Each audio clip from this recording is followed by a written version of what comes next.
Hello' বন্ধুসকল, online education pulse চেনেলটোলৈ আপোনালোকক আকৌ এবাৰ স্বাগতম জনাইছোঁ। আজি আমি তিনিটা বিভাগৰ বিভিন্ন ভেকেঞ্চিৰ বিষয়ে আলোচনা কৰিম। ইতিমধ্যে ভাৰত চৰকাৰ বা অসম চৰকাৰে মিলি কেইবাটাও বিভাগৰ বিভিন্ন পদৰ কাৰণে অনলাইন আবেদন তেওঁলোকে বিচাৰিছে আৰু নটিফিকেশ্যন জাৰি কৰিছে। গতিকে তাৰ ভিতৰৰে বিভিন্ন ধৰণৰ পষ্টখিনিৰ ওপৰত আমি আলোচনা কৰিম। ইয়াৰে প্ৰথম বিভাগটো হ'ল oil and natural gas corporation ONGCৰ তৰফৰ পৰা অনলাইন আবেদন ইতিমধ্যে বিচাৰিছে আৰু তেওঁলোকৰ অনলাইন প্ৰক্ৰিয়া ইতিমধ্যে আৰম্ভ হৈ গৈছে। লাষ্ট ডেট আছে 28/5/2022। ONGCয়ে ইয়াতে লিখিছে ONGC has released an employment notification for all the requirement of 922 vacancy in not exclusive grade throughout the country in different ONGC work sectors. গতিকে ভাৰতৰ বিভিন্ন ৰাজ্যৰ পৰা অনলাইন এপ্লিকেশ্যন ইতিমধ্যে বিচাৰি থকা হৈছে। এটা name of the post non exclusive 922টা পোষ্ট আছে। ইয়াতে পে স্কেলৰ কথা যদি আমি চাবলৈ যাওঁ 29,000 পৰা 98,000 টকালৈকে পে স্কেল আছে।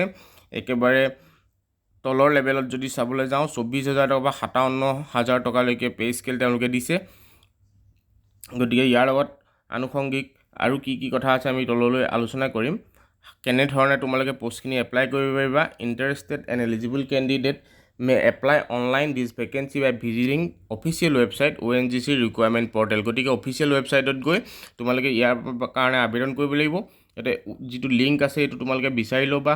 অনলাইন এপ্লিকেশ্যন যিখন তাতে ৰেজিষ্টাৰ কৰাৰ পাছত ওলাব সেইখন কমপ্লিট কৰিবা আৰু পাৰ্চনেল এডুকেশ্যনেল ডিটেইলছ গোটেইখিনি ফুলফিল কৰি তোমালোকে ছাবমিট কৰিব পাৰিবা। নেক্সট পোষ্টটোৰ কথা যদি আমি পাতোঁ, Assam cricket association. Assam cricket এছ'চিয়েশ্যনৰ তৰফৰ পৰা এটা ডাঙৰ ৰিকুৱাৰমেণ্ট হয়। Last date 12/5/2022। ইয়াতে তেওঁলোকে লিখিছে ACA has released an employment notification for the requirement of various support staff vacancy for Assam Cricket Association. গতিকে কেইবাটাও পোষ্টৰ কাৰণে তেওঁলোকে আবেদন ইতিমধ্যে বিচাৰিছে। ইয়াতে এনেধৰণৰ পোষ্ট আছে, মই গোটেইখিনি উল্লেখ কৰা নাই যদি 2-3টামান তোমালোকৰ কাৰণে লৈ আহিছোঁ। Hostel warden for boys in ACA residential cricket academy, ইয়াতে এটা পোষ্ট খালী হৈছে। গ্ৰেজুৱেট এডুকেশ্যন কোৱালিফিকেশ্যনৰ কথা যদি কওঁ, তেওঁলোকে গ্ৰেজুৱেট ইন এনি ডিচিপ্লিন তেওঁলোকে বিচাৰিছে। 2 নম্বৰ পোষ্ট চিকিউৰিটি গাৰ্ডৰ এটা পোষ্ট ৰিলিজ হৈছে, 10 পাছ হ'লেও হ'ব বা নাম্বাৰ 3 আছে কুক। এনেধৰণৰ কেইবাটাও পোষ্ট তেওঁলোকে বিচাৰিছে। The candidate should bring along with them duly filled in biodata mention their name, address, contact number, age, educational and professional qualification, experience, etc. গতিকে এইখিনি তোমালোকৰ যিখন আবেদন পত্ৰ বা বায়'ডাটাত তোমালোকে এইখিনি ফুলফিল কৰি লৈ যাব লাগিব, কাৰণ ইয়াতে ইণ্টাৰভিউ হ'ব। Assam cricket association will not provide any TADA for attending the interview. ইণ্টাৰভিউটোত যোৱাৰ কাৰণে কোনো ধৰণৰ তেওঁলোকৰ পৰা পে'মেণ্ট তোমালোকে নোপোৱা, ইয়াতে উল্লেখ কৰিছে। গতিকে ইয়াৰ ইম্পৰ্টেণ্ট ডেট হ'ল, তোমালোকে মনত ৰাখিবা 12 মে 2022। এই 12 মে 2022 তাৰিখে তেওঁলোকে ইণ্টাৰভিউটো অৰ্গেনাইজ কৰিছে আৰু 3 বজাৰ পৰা আৰম্ভ হ'ব।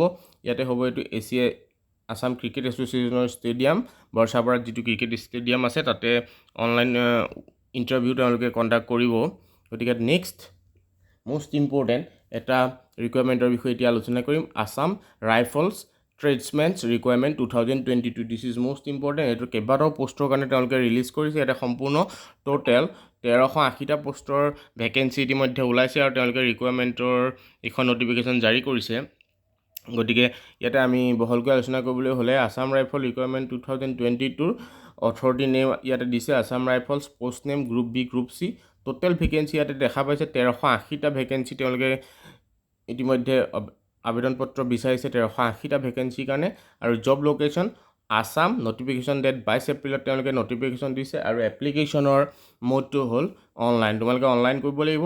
গতিকে এপ্লিকেশ্যন 30 তাৰিখৰ পৰা ইতিমধ্যে আৰম্ভ হৈ গৈছে। এডুকেশ্যন কোৱালিফিকেশ্যনৰ কথা কওঁ যদি, the education qualification for group B or group C post have been fix separately. বেলেগ বেলেগ ধৰণৰ এডুকেশ্যন কোৱালিফিকেশ্যন বিচাৰিছে তেওঁলোকে।